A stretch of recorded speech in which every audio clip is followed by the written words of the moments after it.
Marine there by Flash. Loving that. That might get a probe if he micros at any rate. EMP's going down. That's a lot of cloak ghosts. The ghost count is Thorzane level. You remember back in Wings of Liberty? He would build this many ghosts. Oh my god, the EMPs are brutal. The time warp's pretty good, but I think Hero has got to tuck tail and run here.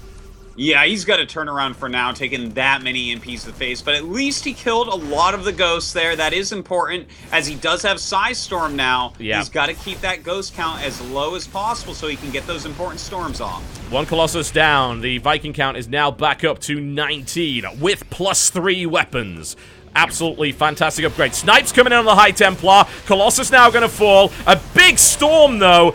But Flash didn't actually put most of his army through there. Really, really smart play, knowing, of course, that he was running right into a potential storm. Those Colossus are going to get absolutely gutted. They're all going to die before Flash even fights, but so many charging Zealots, but they're melting. They're actually melting. There's so many units attacking them. There's so many ghosts that they were able to devastate that, but the storm comes down. The Vikings land and try to fight another storm, and in the meantime, the 4th base of Flash was killed by Dark Templar. This is a massacre on both sides. I cannot even believe what I'm seeing here. This is one of the most epic macro TVPs we have seen all year long. Hero holding on against everything and even harassing somehow, while Flash with his endless max out armies just crush everything. And once again, going after this additional base for Hero. Oh my god, the Smiling Assassin is living up to his name. He is literally sending in DTs to backstab ghosts. And just in and out, just focus fire everywhere. Flash is going to take that base out, of course. This base has been found, but it's got a lot of guns on it, and that Zealot is not going to have a good time. No, certainly he is not. Flash going to probably want to get a turret up over there, as I'm sure Hero's going to try to sneak in DTs eventually. Totally. But now that he's been found, can he continue to hold on? Because Hero is really stabilized in this game. He's got a solid army. He's pushing Flash around the map now. And, you know, if he can secure one more base, he's still a force to win. Yeah, I'm concerned that Flash hasn't been able to retake that third. But look at that, the surround and the flank comes in and picks off a Colossus. The second one falls. Hero's army sort of out of position all over the place. Flash is going to run over it. He does that very, very effectively indeed. Is now pushing forward with the remains of his force. And Colossus, it's misrallied. It's dead. And that is it. GG. Flash taking an epic and masterful game one after that hit and expand. Wow, that is one way to start off a series. How cool was that? What an awesome, awesome opening map. And Flash wins the map that Hero... I mean, that was the only map Hero's ever won against him, and now Flash just took it. Oh my god, it's... The way that Flash is playing here today is nothing short of astounding. But let's not forget, he had that hidden base, which was a huge advantage for the whole game. Yeah. And Hero still fought back. Like, he almost got Flash. Like, Flash was never, like, about to die or anything. But Hero was getting pretty close to breaking the back of Flash's army several times. Yes, he was. That was awesome. That shows how evenly matched these guys are. The fact that Hero was down one base for so long and still stayed in that game for as long as he did. His DT harass, I wouldn't even call that surgical. Like, it's Assassin's Creed level of stabbing going on there. You know, we can rename him Ezio at this point. He just ripped apart ghost after ghost, surgical precision. He sends the DTs in at the right time. That 4th base just got flattened by Zealot Rabbis. It was never rebuilt. And... I was so impressed by Hero there. Even though we hyped Flash a lot, Hero played so well too. I really hope the rest of the series is like this, because that was amazing. Dude, the rest of the series can't be like this. You got to be careful how many epic games you have in one tournament, Totalbiscuit, or no one's going to watch anything else anymore. I mean, this has been so sick so far, and with Flash taking the early lead, we may have another Terran champion of a big tournament. That would be incredible, wouldn't it? And that would be kind of double triumph for those of us who really do love our Terran, man. It is awesome to see this going on right now. This is a great series. I'm going to ask these guys if they need a break, of course. You know, they're entitled to one whenever they want.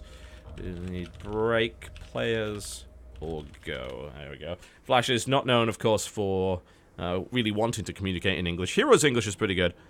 Yeah, Flash is even telling me go in Korean. Yeah. Okay, the point has been taken. Thanks, guys. There we go. Like, start typed out in individual letters there. Thanks. Yep, they're ready to go.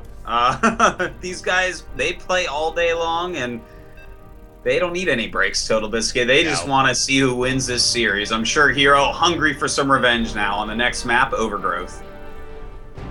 What a great start. So hyped about this. Of course, we actually have hit the highest viewer amount we've got for this entire tournament up to this point, which is amazing, considering it's like 3 a.m. in Europe right now. It's, of course, Sunday evening, so people have to get up for work in the morning, and apparently they don't care. They're turning up anyway to watch this. The Chinese stream is, I believe, above 10,000 viewers right now. We are here, folks. We are in the finals, and it is showing. This is gonna be amazing. So here we go.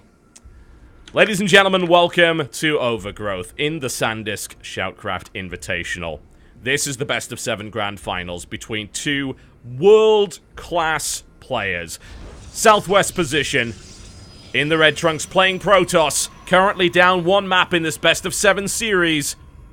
CJ enters Hero. And the guy that is eventually going to usher in Terran OP statements, I guarantee you, eventually it'll be his fault. It is KT Rollster Flash, who is just playing so well, Totalbiscuit. I am loving this, seeing Flash finally in these Best of X series doing what he used to do, which is just play some amazing, amazing StarCraft. You know, maybe he's just bad at best of 3s. Some people are. Maybe he's just bad at best of 3s, because he's not too shabby in best of 7s. When he gets the chance to play them, he has, of course, lost them in the past, but they've been close. It's like 4-3 to life. I think, like, twice, actually, come to think of it. He's been playing some pretty good. Anything best of 5 onwards, like, he seems to do pretty damn well in. Well, I'm hoping he continues to do pretty damn well here. I really want Flash to be our champion at the end of the day, but a map like this, you can't really hide a command center on. It's really easy to scout, so he's going to have to pull some other tricks out of his bag if he's going to beat Hero like that again. Well, what I'm liking at the moment is Flash's build variety and the sheer number of things he is willing to try. He's actually not a safe player at all. He's quite creative, and he has confidence in his abilities, which I think is very important. Yeah, the fact that he's willing in Game 1 to not only go command center first, but immediately take a third base down on Hero's side of the map, really far away from himself. In fact, as far away from himself as it could be. That's Flash taking just calculated risks, saying, whatever, I'm here to win. I'm not here to just try to play safe and grind. I'm here to win. Yep, he is. No doubt about that. Reaper on the way. And SCV sharking around the base here. Can't imagine he's going to try to put anything down there, but he gets a good idea of what Hero's doing. Nothing particularly unusual. And the Reaper is making its way across the map. Stalker's going to match up with that. That's an interesting pylon position, I've got to say, here from Hero down to the bottom of his natural. Yeah, that's a little bit different. I wonder if he's going to hide some tech in his natural. That's something that can happen. It's not that common, but it has happened in the past.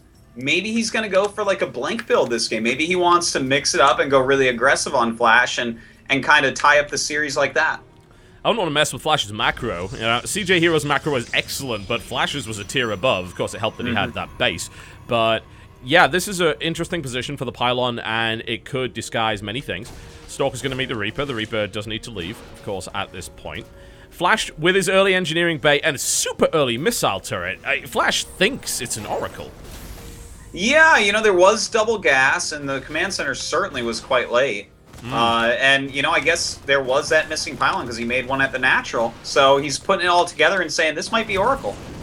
It could be. That SCV almost got into the bunker that it just built. It built the shelter for 2 Marines and then was locked out of its own hut, which is unfortunate. You spend so much time building that and then you die right outside it.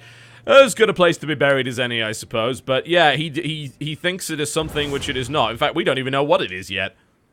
Yeah, it looks like Hero's just playing kind of normally aside from hiding a pylon. But you know what? If you can put a pylon down there and force Flash to make a missile turret, that's great. Whoa! Hero! Wow. That's a third Nexus at 5 minutes 50. That's about as quick as you can get for a third Nexus. This is like parting 2012 stuff that we're watching right now. What is he going to do with this? Is he going to do a giant gateway follow-up attack? Because that's what Parting used to do with Nexus this quick. And the Reaper dies. Not quite fast enough. He's not... Yeah, I mean, Flash has no info. Flash thinks it's an Oracle play. Flash played safe, which means that Hero played greedy. Really, really greedy. About as greedy as you can really get with such a quick third Nexus. And in fact, will he be able to scout anything? He's sending a Marine down, but with both Watchtowers, this Stalker is easily going to kill it off. Flash has no info. Hero is all over this. Flash is going to feel slightly paranoid about the fact that the deflection of these scouts has been so good. It's almost like it's a little too good, you know? Mm-hmm. Absolutely. Hero's crossing every T and dotting every I right now. He's grabbing his Twilight and his Forge as well, so this isn't just going to be a big bludgeoning follow-up attack like we used to see with such quick third bases. This is more of like an Oz-style build, actually. Mm-hmm. And I'm very excited to see, can he hold off everything that Flash is going to throw at him? On 3 bases, maybe. I don't think Flash really has the ability to apply too much pressure, but he does have 18 Marines. The thing is, he doesn't have Stim, he doesn't have combat shields. He does have the +1 upgrade. And 3 bases, of course, a bit more difficult to cover with Photon Overcharge. Mm-hmm. But the Mothership, of course, can have 200 energy, so it's not going to run the Marines around that much. Oh, it's the Oracle. Look, it's here. Flash is like, I knew it! I knew that. Oh, that's not real, is it? Well, that's adding a little bit of insult to injury there, to be perfectly honest. He's totally doing this on purpose, man. His teammates probably told him right after that game, because he didn't have time to watch the replay. It's like, yeah, Flash put that thing right. Flash put that CC right there, and Hero's just thinking to himself, what a bastard. I've got to do something about that. And he goes for his own version of that greed. Well, you know, right now we actually have him going up to 9 gateways. 9. Why not? Gates. That's not something that you see every day. So this is kind of crazy. His production is going to be off the scale, and he's even getting a robo now. So he's going to be pretty safe against everything. His army's going to be so gigantic. This is very much like last game, but in reverse, where Flash is going to be like, oh my god, how do you have so many units? That third base must have been so fast. Well, Hero's on top of pretty much everything. He knows there's an army out there somewhere that he's going to have to deal with, and he also knows that his army's not that big, but it's in about 30 seconds, it's going to be pretty damn huge, because he has those extra gateways and Blink's about to be done. Flash doesn't even have Medivacs yet, for God's sake. He's going to get a Stalker, but that's a stim that he'll never get back, you know? That's right. He's got to get his Medivacs down here. They are on the way right now, but this army of heroes is just too big. I don't want to see Flash actually engage this at the moment. I'd be very surprised if he pulled it off and killed this. No, I would have liked to see him maybe poke at the Nexus earlier and then pull back. I think he had an opportunity. He's doing it now. And, like, Hero's almost kind of drawn out of position. He's gonna fuck. Oh, whoa, whoa, whoa, whoa. He's gonna get it. He's gonna get it. But how much damage is he gonna take on the way out? The force fields! The probes surround! Flash's army just got sliced to pieces. Oh my god, and the DPS of these Marines just really proving to be so strong, killing off a lot of units. Turning wow, Flash is still fighting. Forward. The Zealots are at the back. Trading for anything he can get. Look at this supply. He's doing a great job. How did you just do that? The Zealots were caught at the back there. The force fields were amazing, but the warping of Zealots got caught behind the sentries and the force fields, so the follow-up never happened, but there's a flank moving in here. Another stim, but that was almost the free Stalker. Really nice blink out there, backed by Hero. And now Flash pulls back, but does he have enough to defend this? He doesn't have bunkers up. Well, this is a very powerful attack incoming, but at least he's got a wall to fight behind against these Zealots. He's got quite a few Medivacs as well. He can pull his SCVs. Yeah, I think he's going to hold this. Flash has an upgrade lead as well, and he's going to be able to fight that. The force fields go down, but they don't really get anything done. The Zealots are being sim-citied out. Flash, you insane man. Flash is pushing it back. The Hero army is not big enough to fight this, surely. Concussive Shell really coming into effect here as the Zealots get kited. But maybe, just maybe, there's enough from Hero, maybe? No, there isn't. Flash what? He has to run out of there. What am I watching here? More Zealots, though, being worked. That's quite a few Zealots. Maybe Flash overcommitted. Oh, the charge is done as well. Yeah, Flash's got to pull back now. You might be right. Oh, my God, 2 Winter Mines out in the nick of time. And Flash, I think he is holding on somehow. That third base looks a bit vulnerable, but there's not actually that much there to kill. Flash has a supply lead still. What is happening? Well, he's playing better than Hero, is what's happening. In fact, he's playing the nicest Terran that we've really seen. Hero took the quickest third, basically, ever. Yeah. And, I mean, he went up to 9 gates, plus Blink, plus force fields, and still he's not able to do it. Kaboom! More mine hits going right into the center of those Zealots. There was, I believe, an observer there to check them, but it didn't really matter, because Flash is preempting everything that Hero is coming up with. Hero says, you know what, alright, okay, right, you're gonna play Marauder Heavy, chargeless. I'm gonna get a lot of charges, but you somehow have mines already. How did that even happen? And Hero continues to try with the aggression. He's got Archons in the mix now, but it's a 76 army supply, 248. The mines are now burrowing. What are they gonna hit? Hopefully in the middle of the Zealots. They actually hit the Archons there, which is not ideal, but it's not enough Zealots. Hero's being pushed back again. Wow, gets out of underneath those time warps as well. Flash's supply over 25 in the lead right now. More and more Zealots and Archons being warped in. Hero realizes he has to kill Flash right away or he's not going to win this game. Coming back up, but more Widow Mines are here. They are indeed. They connect to the right flank of the Zealots, which is absolutely fantastic. The Archons kind of caught at the back, not at the front, but the Zealots are continuing to push their way forward. Flash kiting for his life right here against some very heavy, very scary units, but it's not enough. Flash crushes the army. GG! Ladies and gentlemen. Oh my god. Whoa.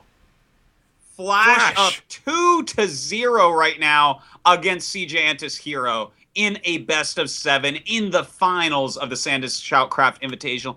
Oh my god, this is just madness so far. It really, really is. Just everything that happened in that game was mind-blowing. Flash opens up with a safe build against something that never ever came, right? He gets really paranoid about something, throws down blind NG Bay, blind missile turret against absolutely nothing. Hero recognizes that, takes a third base, denies all scouting, is in the lead in almost every possible respect. Flash waits for the perfect opportunity, gets the Nexus snipe, then he actually takes a good fight. Like, that was so risky. He could have lost his entire army there, and somehow he still took a good fight. A lot of people will just lose their entire army there, killing very little, but he microed it perfectly, made every decision completely right, and it was insane. That was really the moment where Flash took this game by the reins, and showing that you can't really do anything against him. He knows how to play out every situation, it seems. Bonkers, absolutely bonkers. There were some pretty cool moves, actually, by Hero as well. Something I never even got a chance to talk about in that, in the play-by-play was the fact that I believe Hero actually used deliberate friendly target fire with the Archons to kill all of the Widow Mines in the back. And he also tanked all the Widow Mine shots with the Archons, which was, of course, crucial to not losing his Zealots. But even that wasn't enough. No, you need more than that against Flash, how he's playing today, at least. Flash looking so good. I think he's reviving everyone's faith in him that was indeed waning. You know, dropping out in Code A this season. People were thinking, oh, maybe you're just a Pro League player now. But Flash is looking like he's going to be a force to reckon with, not just in this tournament in Pro League, but GSL Code S next season as well. Assuming he doesn't get knocked out in best of threes, because apparently that's the only way to beat him. We're going to take a short break, folks. When we come back, Game 3. Currently, Flash leads 2-0 against CJ Hero. Habitation Station will be the next venue, and we'll be back after this break. This is the Sandisk SHOUTcraft Invitational. Please visit sandisk.shoutcraft.gg for information on this tournament and our sponsor, Sandisk Extreme Pro SSD, for this extreme game. We'll be right back. Clear. Hi, my name's John Bain, and it's my pleasure to thank Sandisk for bringing us top-notch StarCraft 2 entertainment at the Sandisk SHOUTcraft Invitational. When I'm not casting StarCraft 2, it's my job to critique PC games, and to do that, I need the best hardware.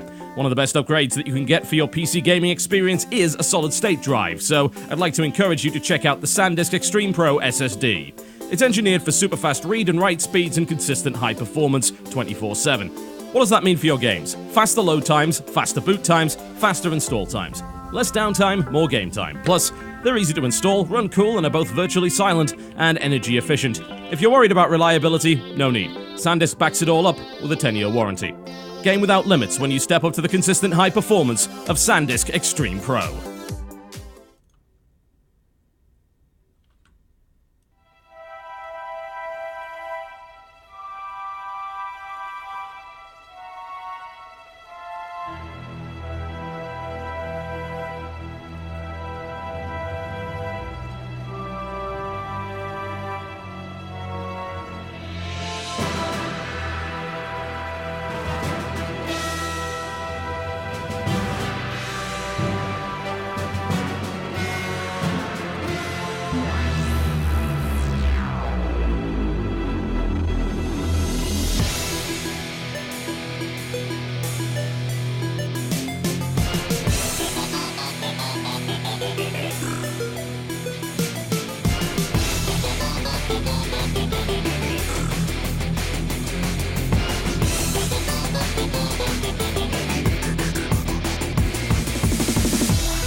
One minute 10.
Ladies and gentlemen, welcome back to the Sandisk SHOUTcraft Invitational. What a finals we have on our hands so far. Neither of the first two maps disappointed in any way, unless of course you're a Hero fan, but even if you were, you gotta be impressed by his playing game one, but game two got out of control really fast.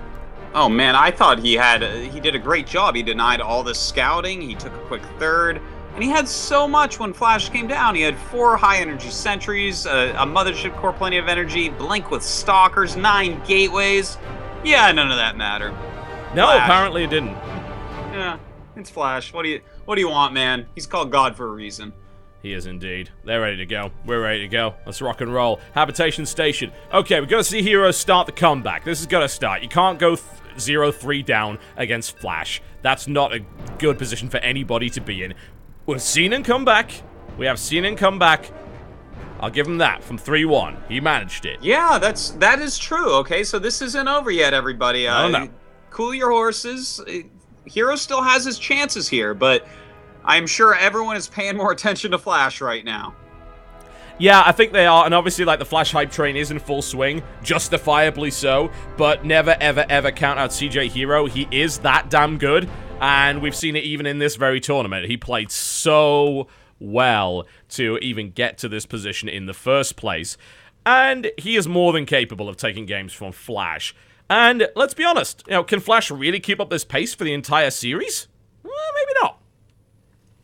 Well, you'd be surprised what this guy is capable of. I've seen him in the past, and I'm seeing him again. It's a beautiful sight to behold. Let's get into this game, Totalbiscuit. Let's do that. It's the Northwest position here on Habitation Station. Ladies and gentlemen, it's my absolute pleasure to bring you God himself, as rare as it is to be able to do that, who is currently up 2 maps in this best-of-7 series. Can he seriously go for a clean sweep? What a statement that would be making. In the red trunks playing Terran, KT Rolster's Flash. And his opponent in the top right of Habitation Station. Definitely not going to let his opponent sweep him, I'm sure. It is CJ Entis Hero. Oh, yeah. I don't see Hero falling apart at this point. Hero never falls apart. He's always very calm and cool, and he just loves the game. He's a very chill individual, and he's obviously got the skills. Game 1 was madness. I think it showed to CJ Hero's fullest possible potential, the skill he was able to bring to the actual playing field, that he was able to keep up with Flash when he was down that many bases. That was incredible stuff. Game 2, I just don't even know how it came apart for him. And I'm not even sure if Hero does. He's had a few minutes to reflect on it. I think it really was just an extremely kind of risky move from Flash and a bad engagement from Hero. Maybe he was a bit too far out of position. He was drawn out by the attacks on the rocks that go through the natural, and then he maybe didn't get back there quite well enough, and the Zealot Warping got stuck behind the sentries. So, in theory, if the Zealot Warping was where it should have been, that should have been a massacre. You make good points there. He definitely did get a little bit out of position, and Flash punished him instantly. But isn't that what high-level StarCraft 2 is? Trying to get your opponent out of position and then punishing? And, if it is, Flash he's here to stay, man. That was just masterful the way he moved around the map. I don't think he would have moved in unless he thought he was able to do that. Yeah, I think it was just super high-level decision-making. He wasn't rolling the dice on that one. He genuinely felt he could pull it off, and he was completely right. And Hero was not able to hold on to it. And once that happened, and he still took a lot of engagement. You've got to just give Flash the credit, because even if he took that fight well, the bulldozer was behind it. 9 gateways worth of units were just powering forward across the map, and Flash, with barely any medevacs, is kiting and kiting for his life across the map, falling back, microing constantly against what Hero was doing, and then, without even having any bunkers, is able to hold.